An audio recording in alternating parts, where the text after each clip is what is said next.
Yeah, what a lot of fun to make a real gangster movie, huh? Yeah. And with Milo Gibson, fuck, right? Right?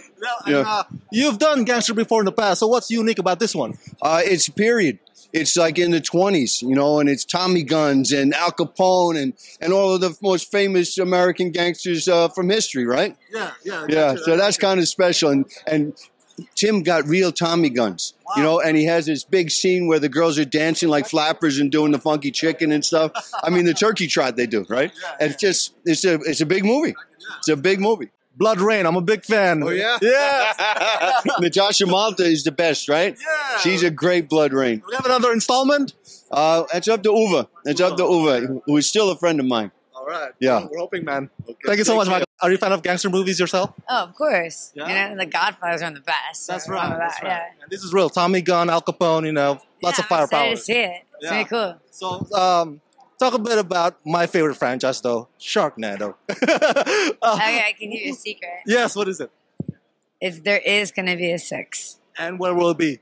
I don't even know that yet. You don't know? But I know there's a 6. Awesome. Hi, it's Tara Reid, and you're watching Rama's Queen. Congratulations on Gangster Land. Thank you very much. Yeah. Yes. Now, you've played tough guy roles before. Now, what's unique and different about this? Well, it's interesting. It's Charles Dean O'Banion, although he became known as Dion O'Banion, which he hated. He hated the name.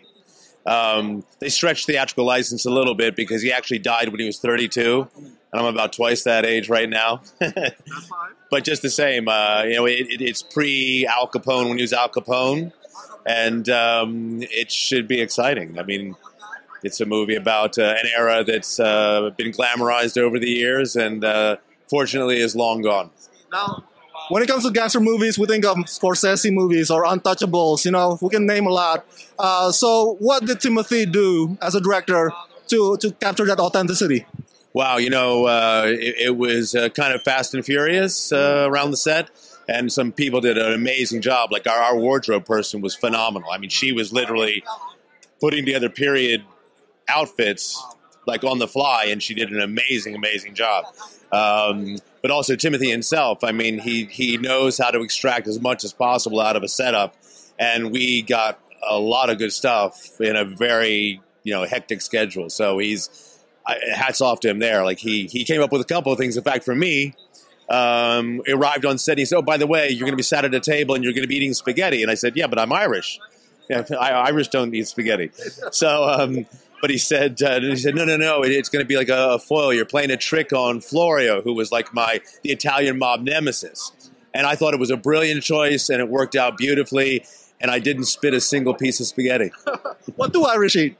Oh, Irish potatoes and brisket, yeah, and cabbage. Congratulations! Oh, thank you very much. I think it's gonna be a cool little film. No. We got Jamie Lynn from The Sopranos, Robert Patrick, you got Michael Paré. It's cool. It's a lot of cool people in it. I was going to ask you, how does it feel reuniting with Meadow Soprano, Jamie Lynn? You know what? Anyone from The Sopranos are like family. I'm not joking about that. That was such a unique New York experience, and right. It just I can't even explain it. It was so filming. It was more fun than even watching it. So Jamie Lynn, I knew her when she was a kid. Yeah. My God. So it's all good. So, having gone through that world, that genre, so what did Timothy do that's different when it comes to this Gangster Land?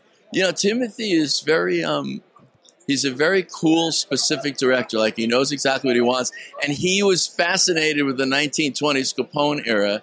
And he just wanted to bring that to life. And I think he, we'll see, but I think he did a really good job. He's a good director. Most actors are good directors because they get that it's all about story. It's about story. Other people get all involved with technical things and this and shots, and the audience doesn't care. If they're enthralled in the story, you got them. Last question before we enjoy the night. What do you think is the wisdom that such genre, gangster, Sopranos, Gangster Land, what wisdom does it provide to audiences?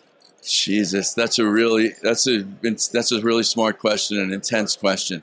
The truth of the matter is that crime is kind of passé, kind of like gambling and smoking and drugs. But there was a time when it was an economy. In the 1960s, this is the 20s, but by the 60s, it was bigger than General Motors.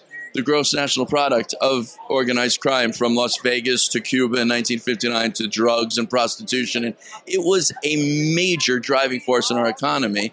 And these guys were businessmen. You know, if you made a mistake, they would, you know, you got killed.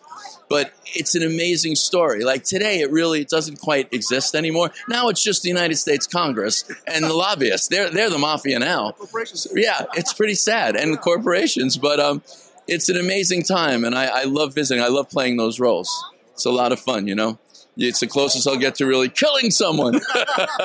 Hey, I'm Al Sapienza, and you're watching Rama Scream.